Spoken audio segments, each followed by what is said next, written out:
ನಮಸ್ಕಾರ, ಕನ್ನಡ ಒನ್ಗೆ ಸ್ವಾಗತ. ನಾನು ಭಾಗ್ಯನಾರಾಯಣ ಬೊಗವರ್ಪು. 56 ಇಂಚಿನ ಎದೆ, ವಿಶ್ವಗುರು ಅಂತ ಏನೇನೋ ವಿಶೇಷಣಗಳನ್ನು ಹಾಕಿಸ್ಕೊಂಡು ತನ್ನ ಭಕ್ತರ ಕೈಲಿ ಸಾಕಷ್ಟು ಪ್ರಚಾರ ಪಡೆದುಕೊಂಡಿರುವಂತಹ ನರೇಂದ್ರ ಮೋದಿಯವರ ಬಲೂನ್ ಏನಿದೆ ಅದು ಪ್ರತಿದಿನ ಬರ್ಸ್ಟ್ ಆಗ್ತಾನೆ ಹೋಗ್ತಿದೆ. ಈಗ ಸ್ಪಷ್ಟವಾಗಿ ಒಂದು ಸಂದೇಶ ಹೋಗ್ತಿದೆ. ನರೇಂದ್ರ ಮೋದಿಯವರು ಡೊನಾಲ್ಡ್ ಟ್ರಂಪ್, ಅಮೆರಿಕದ ಅಧ್ಯಕ್ಷ ಡೊನಾಲ್ಡ್ ಟ್ರಂಪ್ ವಿಚಾರದಲ್ಲಿ ಹಿಂಜರಿತಾರೆ, ಹೆದರುಕೊಳ್ತಾರೆ ಅಂತಲೇ ಹೇಳಬೇಕು. ಅದಕ್ಕೆ ಸಾಕಷ್ಟು ಉದಾಹರಣೆಗಳಿದೆ. ಕಾರಣಗಳು ಎರಡಿದೆ ಅನ್ನೋದು ನನ್ನ ವಿಶ್ಲೇಷಣೆ. ಆ ಎರಡು ಕಾರಣಗಳನ್ನು ಆಮೇಲೆ ಹೇಳ್ತೀನಿ. ಆದರೆ ಈಗೊಂದು ಹೊಸ ಪ್ರಕರಣ ನಡೆದಿದೆ, ಅದು ಸಹ ಸ್ಪಷ್ಟವಾಗಿ ಹೇಳುತ್ತೆ.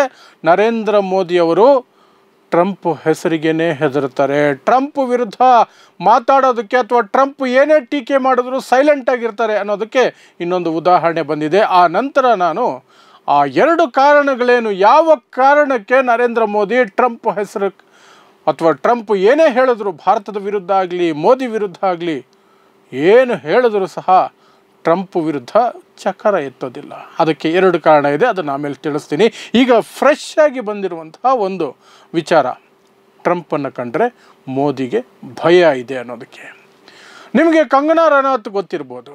ಮೋದಿ ಭಜನೆಯಿಂದಲೇ MP ಟಿಕೆಟ್ ಪಡ್ಕೊಂಡು ಶಿಮ್ಲಾದ ಮಂಡಿ ಅನ್ನೋ ಕ್ಷೇತ್ರದಿಂದ ಈಗ ಸಂಸದರಾಗಿರುವಂತಹ ನಟಿ, ಕಮ್ ಪ್ರೊಡ್ಯೂಸರ್, ಕಮ್ ಡೈರೆಕ್ಟರ್, ಏನೇನೋ ಭಕ್ತಗಣನ ಮೆಚ್ಚಿಸಬೇಕು ಅಂತ ಸಿನಿಮಾಗಳ ಮೂಲಕ ಹಿಂದೂ ಮುಸ್ಲಿಂ ದ್ವೇಷ ಬಿತ್ತೋದಕ್ಕೆ ಹೋಗಿ ಲಾಸ್ ಮಾಡಿಕೊಂಡು ಇನ್ನೇನು ಮುಳುಗೋಗ್ತಾ ಇದ್ದೀನಿ, ನನ್ನ ಜೀವನ ಮುಗೀತು ಅನ್ನೋ ಹೊತ್ತಿಗೆ ಮೋದಿಯವರು ಕೈ ಹಿಡಿದ್ರು. ಯಾಕಂದರೆ ಮೋದಿ ಭಕ್ತೆ ಅಲ್ವಾ, MP ಟಿಕೆಟೇ ಕೊಟ್ಬಿಟ್ರು, MP ಆಗಿದ್ದಾರೆ. ಈಗ ಟ್ರಂಪು ಮೊನ್ನೆ ಒಂದು ಹೇಳಿಕೆಯನ್ನು ಕೊಟ್ಟರು. ಎಲ್ಲಿ?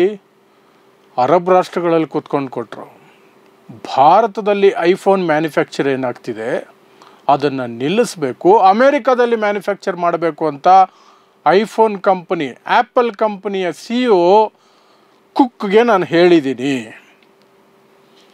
ಅಂತ ಟ್ರಂಪ್ ಒಂದು ಹೇಳಿಕೆಯನ್ನು ಕೊಟ್ಟರು.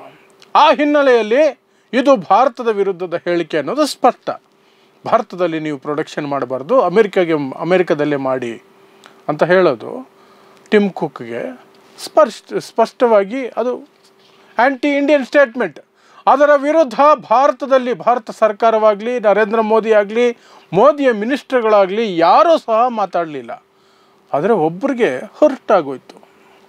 ಯಾರು ಅಂದರೆ ಈ ಕಂಗನಾ ಮೇಡಮ್ಗೆ ಸಿಕ್ಕಾಪಟ್ಟೆ ಹರ್ಟ್ ಆಗೋಯ್ತು. ಯಾಕೆ ಅಂದರೆ ಮೋದಿಗೆ ಅವಮಾನ ಆಗೋ ಸನ್ನಿವೇಶ ಅಲ್ವಾ. ಅದಕ್ಕೆ ತಟ್ಬಿಟ್ಟು ಅಂದ್ರೆ ಮೊಬೈಲ್ ತೆಗೆದ್ರು, ಒಂದು ಟ್ವೀಟ್ ಹಾಕ್ಬಿಟ್ರು, ಒಂದು ಎಕ್ಸಲ್ಲಿ ಒಂದು ಪೋಸ್ಟ್ ಹಾಕ್ಬಿಟ್ರು.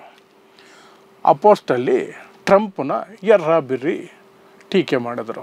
ಮೋದಿಯ ಮುಂದೆ ಟ್ರಂಪ್ ಏನೂ ಇಲ್ಲ ಅನ್ನೋ ರೀತಿಯಲ್ಲಿ ಬರ್ಕೊಂಡ್ರು. ಏನು ಬರೆದಿದ್ದಾರೆ ಅಂತ ಹೇಳಿ ಇದನ್ನು ಕನ್ನಡದಲ್ಲೂ ಹೇಳ್ತೀನಿ. What could be the reason of this love loss? ಭಾರತದ ಮೇಲೆ ಪ್ರೀತಿ ಅಥವಾ ನರೇಂದ್ರ ಮೋದಿ ಮೇಲೆ ಟ್ರಂಪ್ಗೆ ಪ್ರೀತಿ ಕಡಿಮೆ ಆಗಿರೋದಕ್ಕೆ ಕಾರಣ ಏನು? ಮುಂದಕ್ಕೆ ಹೋಗಿ ಹೇಳ್ತಾರೆ. ಪಾಯಿಂಟ್ ಬೈ ಪಾಯಿಂಟ್ 3 ಪಾಯಿಂಟ್ಗಳನ್ನು ಹಾಕ್ಕೊಳ್ತಾರೆ ಅವರು. ಕಂಗನಾ ರನೌತ್ ತಮ್ಮ ಪೋಸ್ಟಲ್ಲಿ, he is American president but world's most loved leader is Indian prime minister. Trump America ಅಧ್ಯಕ್ಷ ಆಗಿರಬಹುದು, ಆದರೆ ಇಡೀ ಜಗತ್ತಿನಲ್ಲಿ ಅತ್ಯಂತ ಪ್ರೀತಿಸಲ್ಪಡುವ ಪ್ರಧಾನಮಂತ್ರಿ ನರೇಂದ್ರ ಮೋದಿ. ಇದು ವಾಟ್ಸಪ್ ಯೂನಿವರ್ಸಿಟಿಯ ಜ್ಞಾನ. ನರೇಂದ್ರ ಮೋದಿಗೆ ಏನೋ ವರ್ಲ್ಡ್ ಹೆರಿಟೇಜ್ ಅವಾರ್ಡ್ ಸಿಕ್ಬಿಡ್ತು, ಇನ್ನೆಂಥದ್ದು ಯುನೆಸ್ಕೋ ಅವಾರ್ಡ್ ಸಿಕ್ಬಿಡ್ತು ಅನ್ನೋದು ಏನೇನೋ ಕತೆಗಳು ಕಟ್ಟಿ ವಾಟ್ಸಪ್ಪಲ್ಲಿ ಬರ್ತಿರ್ತಾವಲ್ಲ, ಅದೇ ಥರ ಜಗತ್ತಿನ ಅತ್ಯಂತ ಪ್ರೀತಿಸಲ್ಪಡುವ ಪ್ರಧಾನಿಯಂತೆ. ಈ ದೇಶದಲ್ಲಿ ಕೇವಲ 33-34% ಜನ ಮಾತ್ರ BJPಗೆ ವೋಟ್ ಹಾಕಿರೋದು. ಈ ಮೂರ್ಖರಿಗೆ ಅದು ಗೊತ್ತಿಲ್ಲ. ಹೋಗಲಿ, ಒಂದು ಪಾಯಿಂಟ್ ಅದು. ಎರಡನೇ point, Trump second term but Indian prime minister's third term. Trump ಅಮೇರಿಕಾಗೆ ಅಧ್ಯಕ್ಷ ಆಗಿರೋದು 2ನೇ ಬಾರಿಗೆ, ಆದರೆ ಮೋದಿ 3ನೇ ಬಾರಿಗೆ ಪ್ರಧಾನಿಯಾಗಿರೋದು. ಅಮೇರಿಕ ರಾಷ್ಟ್ರಪತಿಯ ಅಧ್ಯಕ್ಷ ಕೇವಲ 2ನೇ ಬಾರಿಗೆ ಆಗಿರೋದು, ಮೋದಿ 3ನೇ ಬಾರಿಗೆ ಪ್ರಧಾನಿಯಾಗಿರೋದು ಅಂತ 2ನೇ ಪಾಯಿಂಟ್ ಹಾಕ್ತಾರೆ. 3ನೇ ಪಾಯಿಂಟಲ್ಲಿ, undoubtedly Trump is alpha male but our prime minister is sub alpha male ಕ ಬಾಪ್. ಟ್ರಂಪು ಆಲ್ಫಾ ಮೇಲ್ ಆಗಿರಬಹುದು, ಅದರಲ್ಲಿ ಅನುಮಾನನೇ ಇಲ್ಲ. ಆಲ್ಫಾ ಮೇಲ್ ಅಂದರೆ ಗಂಡಸರಲ್ಲಿಯೇ ನಾಯಕತ್ವವನ್ನು ಹೆಚ್ಚು, ಎಲ್ಲ ಗಂಡಸರಿಗಿಂತ ಮೇಲಿರುವ ಗಂಡಸು ನಾನೇ ಅಂತ ತೋರಿಸ್ಕೊಳ್ಳುವಂಥ ಶಕ್ತಿ ಇರುವಂಥ ವ್ಯಕ್ತಿ, ಆಲ್ಫಾ ಮೇಲ್. ಟ್ರಂಪು ಆಲ್ಫಾ ಮೇಲ್ ಅನ್ನೋದರಲ್ಲಿ ಅನುಮಾನ ಇಲ್ಲ. ಆದರೆ ಆಲ್ಫಾ ಮೇಲುಗಳಿಗೆ ಅಪ್ಪ ನಮ್ಮ ಮೋದಿ, ಕಂಗನಾ ರನೌತ್ ಅವರ ಹೇಳಿಕೆ. What do you think? ಈಗ ಒಂದು ಕ್ವಶನ್ ಆಗ್ತಾರೆ ಜನಕ್ಕೆ, ಯಾಕೆ ಟ್ರಂಪ್ ಈ ರೀತಿ ಮಾಡ್ತಿರ್ಬೋದು? ಮೇಲ್ಗಡೆ ಕೇಳಿದಾರಲ್ಲ, what could be the reason of this love loss? ಈ ಪ್ರೀತಿ ಕಳ್ಕೊಳ್ಳೋದಕ್ಕೆ, ಅಷ್ಟು ಪ್ರೀತಿಯಿಂದ ಇದ್ರು ಮೋದಿ ಜೊತೆ, ಭಾರತದ ಜೊತೆ, ಯಾಕೆ ಅದು ಕಡಿಮೆ ಆಯಿತು ಅನ್ನೋದಕ್ಕೆ ವಾಟ್ ಡು ಯು ಥಿಂಕ್ ಅಂತ ಒಂದು ಪ್ರಶ್ನೆಯನ್ನು ಕೇಳ್ಕೊಂಡು ಅವರೇ ಉತ್ತರ ಕೊಡ್ತಾರೆ. ಯಾಕಂದರೆ ಈ ಭಕ್ತರು ಬಿ ಜೆ ಪಿಯವರು, ಅವ್ರ ಪ್ರಶ್ನೆಗಳು ಕಾಮನ್ ಸೆನ್ಸ್ ಇರಲ್ಲ, ಯಾರೂ ಉತ್ತರ ಕೊಡಲ್ಲ. ಅವರೇ ಪ್ರಶ್ನೆ ಮಾಡ್ಕೊಂಡು ಅವರೇ ಉತ್ತರ ಕೊಟ್ಕೊಂಡು ಅವ್ರದ್ದೇ ಗ್ರೂಪ್ಗಳಲ್ಲಿ ಶೇರ್ ಮಾಡ್ಕೋಬೇಕಷ್ಟೇ. ಸೊ ಹಾಗಾಗಿ ನಮ್ಮ ಕಂಗನಾ ಮೇಡಮ್ ಅವರೇ ಪ್ರಶ್ನೆ ಕೇಳ್ಕೊಂಡಿದ್ದಾರೆ, ಅವರೇ ಉತ್ತರನೂ ಕೊಟ್ಟಿದ್ದಾರೆ. This is personal jealousy or diplomatic insecurity. ಇದು ವೈಯಕ್ತಿಕ ಅಸೂಯೆ ಅಥವಾ ಡಿಪ್ಲೊಮ್ಯಾಟಿಕ್ ಇನ್ಸೆಕ್ಯೂರಿಟಿ, ರಾಜತಾಂತ್ರಿಕವಾಗಿ ಅಸುರಕ್ಷತೆ. ಮೋದಿ ನನಗಿಂತ ಮೇಲೆ ಹೋಗ್ಬಿಟ್ರೆ ಅಂತ ಟ್ರಂಪ್ಗೆ ಅಸುರಕ್ಷತೆ ಕಾಡ್ತಾ ಇದೆಯಂತೆ ಅಂತಂದು ಒಂದು ಕ್ವಶನ್ ಮಾರ್ಕ್ ಹಾಕಿ ಇವರು ಪೋಸ್ಟನ್ನು ಮುಗಿಸ್ಕೊಂಡ್ರು. ಈ ಪೋಸ್ಟ್ ಬಂದಿದ್ದೇ ತಡ, ಕೆಲವೇ ಗಂಟೆಗಳಲ್ಲಿ ಆ ಪೋಸ್ಟ್ ಡಿಲೀಟ್ ಆಗಿ ಇನ್ನೊಂದು ಪೋಸ್ಟ್ ಹಾಕ್ತಾರೆ ಕಂಗನಾ ರನೌತ್. ಈಗ ಗೊತ್ತಾಗುತ್ತೆ ಮೋದಿ ಧೈರ್ಯ ಎಷ್ಟು ಅನ್ನೋದು. ಆ ಪೋಸ್ಟಲ್ಲಿ ಏನು ಬರೀತಾರೆ ಗೊತ್ತಾ ಅವರು? Respected national president Shri JP Nadda ji called and asked me to delete the tweet I had posted regarding Trump asking Apple CEO Tim Cook not to manufacture in India. ಆದರಣೀಯ ಗೌರವಾನ್ವಿತ JP Nadda ಅವರು ಕಾಲ್ ಮಾಡಿದರು. ನಾನು ಒಂದು post ಹಾಕಿದ್ನಲ್ಲ Trump ವಿರುದ್ಧ, Tim cook ಭಾರತದಲ್ಲಿ manufacturing ಮಾಡಬಾರ್ದು ಅನ್ನೋದ್ರ ಕುರಿತಾಗಿ, ಅದನ್ನು ಡಿಲೀಟ್ ಮಾಡು ಅಂತ ಹೇಳಿದ್ರು.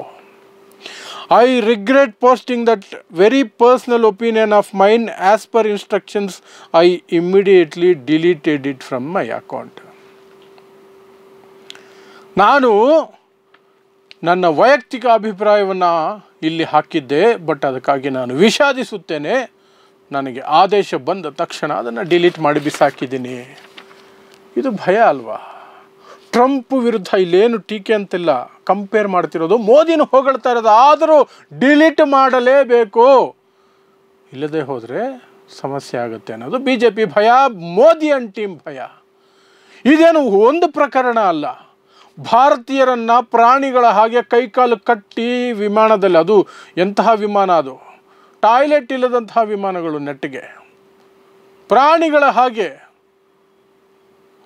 ಏನದು ಆರ್ಮಿ ಫ್ಲೈಟ್ಸ್, ಅದು ನೆಟ್ಟಿಗೆ ಕೂತ್ಕೊಳ್ಳೋಕ್ಕೂ ಆಗೋದಿಲ್ಲ, ಕೈಕಾಲು ಕಟ್ಟಿ ತಂದು ಇಂಡಿಯಾದಲ್ಲಿ ಬಿಸಾಕಿದ್ರು. ಏನೋ ಅಕ್ರಮ ವಲಸಿಗರು ಅನ್ನೋ ಹೆಸರಿನಲ್ಲಿ ಅಮೇರಿಕ ಮಾಡಿತು.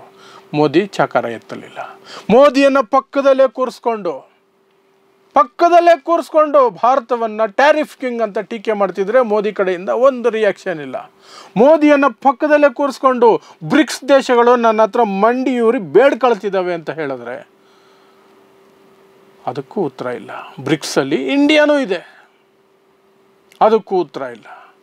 ಇನ್ನು ಮೊನ್ನೆ ನಡೆದಂತಹ ಆಪರೇಷನ್ ಸಿಂಧೂರ, ಅದರ ನಂತರ ನಡೆದ ಭಾರತ ಪಾಕಿಸ್ತಾನದ ಸಂಘರ್ಷದ ಸಂದರ್ಭದಲ್ಲಿ ನಾನೇ ಕೂತ್ಕೊಂಡು ಸಂಧಾನ ಮಾಡಿಸಿದ್ದು ಅಥವಾ ಯುದ್ಧ ವಿರಾಮ ಮಾಡಿಸಿದ್ದು ಅಂತ ಟ್ರಂಪು ಎದೆ ಒಡ್ಕೊಂಡು ಹೇಳ್ತಿದ್ರು ಸಹ ಅದರ ವಿರುದ್ಧ ಒಂದು ಮಾತು ಮೋದಿ ಬಾಯಿಂದ, ರಾಷ್ಟ್ರವನ್ನು ಉದ್ದೇಶಿಸಿ ಮಾಡಿದಂತಹ ಸೋಕಾಲ್ಡ್ ಭಾಷಣದಲ್ಲಿಯೂ ಸಹ ಅಮೇರಿಕ ಹೆಸರು ಇಲ್ಲ, ಟ್ರಂಪ್ ಹೆಸರು ಇಲ್ಲ. ಅಷ್ಟು 56 ಇಂಚ್ ಚೆಸ್ಟ್, ಅದು 56 ಇಂಚಿನ ಎದೆ, ಕಣ್ಣು ಕೆಂಪು ಮಾಡೋದು ಎಲ್ಲ ಸುಮ್ಮನೆ ಡುಬಾಕು ಅನ್ನೋದಕ್ಕೆ ಇದೆಲ್ಲ ಒಂದು ಕಾರಣಗಳು. ಅಂಥದ್ದೇ ಪಟ್ಟಿಗೆ ಈ ಕಂಗನಾ ರನೌತ್ ಕೈಯಲ್ಲಿ ಡಿಲೀಟ್ ಮಾಡಿಸಿರೋದು ಸೇರುತ್ತೆ. ಹಾಗಾದರೆ ಈಗ ಮುಖ್ಯವಾದ ಪ್ರಶ್ನೆಗೆ ಬರೋಣ.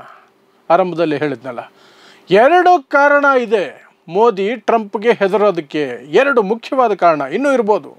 ನನ್ನ ಲೆಕ್ಕಾಚಾರದಲ್ಲಿ ನಾನು ನೋಡಿಕೊಂಡಂತೆ 2 ಕಾರಣಗಳು ಎದ್ದು ಕಾಣ್ತಾ ಇದೆ ನನಗೆ. ಒಂದು, ಟ್ರಂಪ್ ಹೇಳ್ದಂಗೆ ವ್ಯಾಪಾರ ಕೆಡಿಸ್ಬಿಡ್ತೀನಿ, ನಿಮಗೆ ಬಿಸ್ನೆಸ್ ಮಾಡಲ್ಲ ನಿಮ್ಮ ಜೊತೆ ಅಂತ ಹೆದರಿಸ್ತೆ ನಾನು, ಆಮೇಲೆ ಪಾಕಿಸ್ತಾನ ಮತ್ತು ಭಾರತ ಒಪ್ಕೊಂಡ್ರೋ ಯುದ್ಧ ವಿರಾಮಕ್ಕೆ ಅನ್ನೋದು. ಭಾರತದ ಕಡೆಯಿಂದ ವ್ಯಾಪಾರ ಕೆಡಿಸ್ತೀನಿ ಅಂದರೆ ಯಾರಿಗೆ ಲಾಸ್ ಆಗುತ್ತೆ? Adani Ambani main factors. ಆ ಥರದವ್ರು ಇನ್ನೊಂದಷ್ಟು ಜನ ಇರಬಹುದೇನೋ, ಆದರೆ ಮೇಯ್ನ್ ಅದಾನಿ ಮತ್ತು ಅಂಬಾನಿನೇ. ಅದಾನಿ ಅಂಬಾನಿಗೆ ಲಾಸ್ ಆಗುತ್ತೆ ಅಂದರೆ ಮೋದಿ ಜೀವ ಎದೆ ಒಡೆದು ಹೋಗುತ್ತೆ. ತಡ್ಕೊಳ್ಳೋಕ್ಕೆ ಆಗಲ್ಲ.